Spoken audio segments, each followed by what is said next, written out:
And Devin's joining us now, along with Alice in Dairyland. The month of March is time for basketball brackets, high school sports games, and also more time spent with family and friends. And here to tell us more about how to make these celebrations complete with Wisconsin dairy products is the 75th Alice in Dairyland, Taylor Schaefer. So thank you so much for joining us Thanks today. for having me.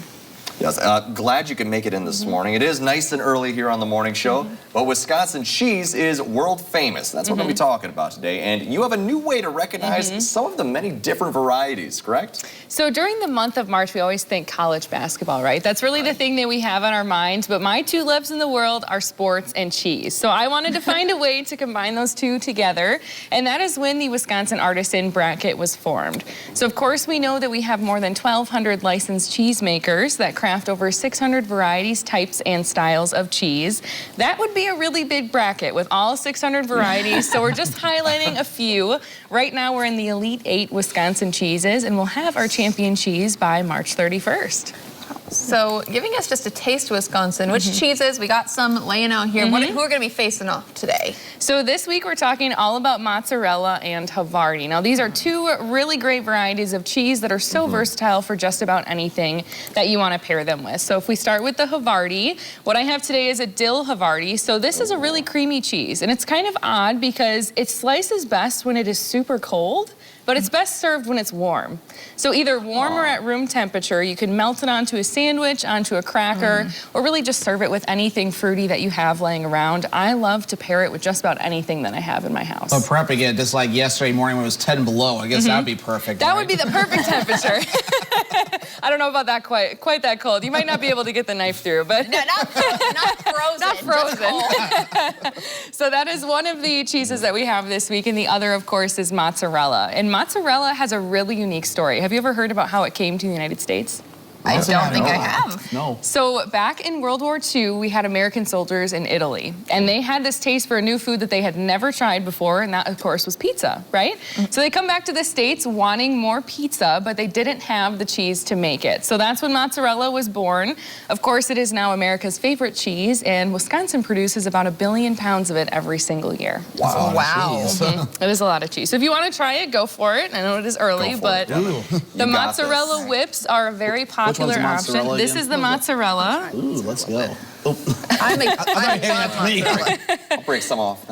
There we go. I think I'm going to share my cheese with you. Absolutely. Isn't that what it's all about? Sharing is caring. Exactly. This is delicious. This is pretty good. Some pretty good mozza right there. So I love mozzarella on just about everything. You can find it fresh, either like in those mozzarella balls. You can find the mozzarella whips. You can find string cheese. You can find a lot of different ways in the store.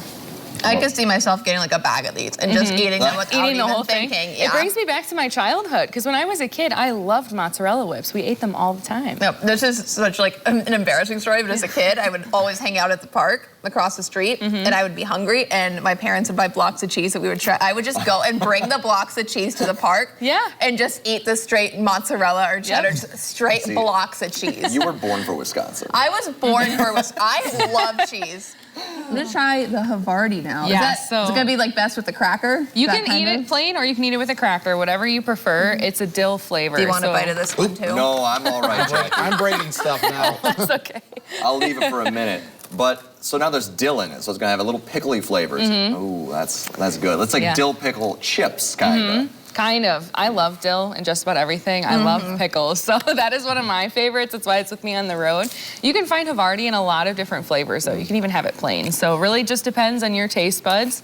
That is why cheese is so great. It really just fits your family, what you like to eat. You can find whatever, really, that you like to enjoy. So. And it's so amazing. There's so many different types of cheese, too, that you wouldn't even think of. Yeah, and I mean, we just had the championship cheese tournament over in Green Bay recently as well, which was fun. a couple weeks ago. So how can we tell, though, that we're buying Wisconsin dairy products? The easiest way to identify genuine Wisconsin dairy products in the store is to look for this Proudly Wisconsin badge. Ooh. So we'll either say Proudly Wisconsin cheese or Proudly Wisconsin dairy. Oh, that one's the dairy. I didn't realize that. So it's either or. You'll find it sometimes on milk cartons or, of course, on cheese, which is the cheese label. But one way, if you can't find that label, label. If all else fails, what you can do is look for the number 55. So every state's assigned a number 0, 1 to 5, 6. We are number 55. It does not mean that we are 55th in milk production. That's just where we fall in the alphabet. So if you look on the milk carton, now this one here has the Proudly Wisconsin Dairy badge right here,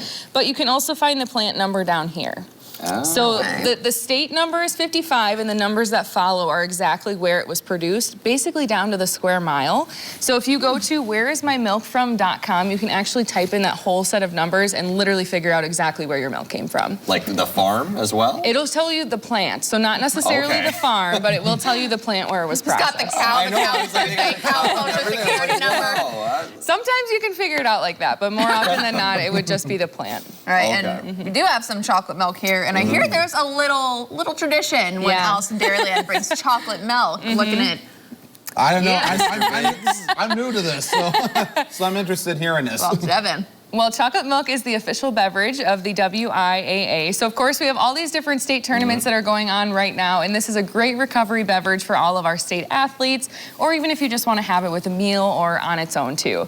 So it's a little bit of a tradition. I don't want to put you on the spot, but when Alice comes to visit with chocolate milk, it's a little bit of a tradition that the meteorologist does a chocolate milk chug. Let's go. Go for it, Devin. I believe in And I heard Michael meteorologist. Michael, chug with me here. Michael, Let's do it. Cheers. I'm gonna sip mine. Yeah, I'm gonna sip mine like a lady.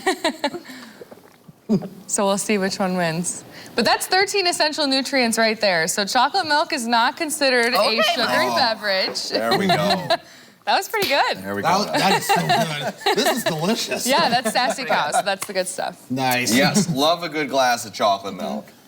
But thank you, Alice in Dairyland. Taylor, in your term as Alice in Dairyland is kind of coming down to an end. It seems like it just started. I know. I feel like I just started yesterday, but we're already actively looking for our new Alice in Dairyland. Boy. So she will officially start on July 5th, and she'll be selected in May, so just have a little bit of a period to kind of move down to Madison and get everything together before she kicks off her year. But really looking forward to helping these top candidates train for the role. I mean, really, that's what we're doing right now. We have Marcom sessions the next couple of weeks, and at the end of it, regardless of if you're selected as Alice or not, you receive a marketing and communication certificate from the Department of Agriculture. So something to commemorate your time as a top candidate for all the work that you do, and I'm really looking forward to it. It's kind of bittersweet. Yeah, bittersweet, but still some time left and looking forward to seeing what you have up your sleeves next.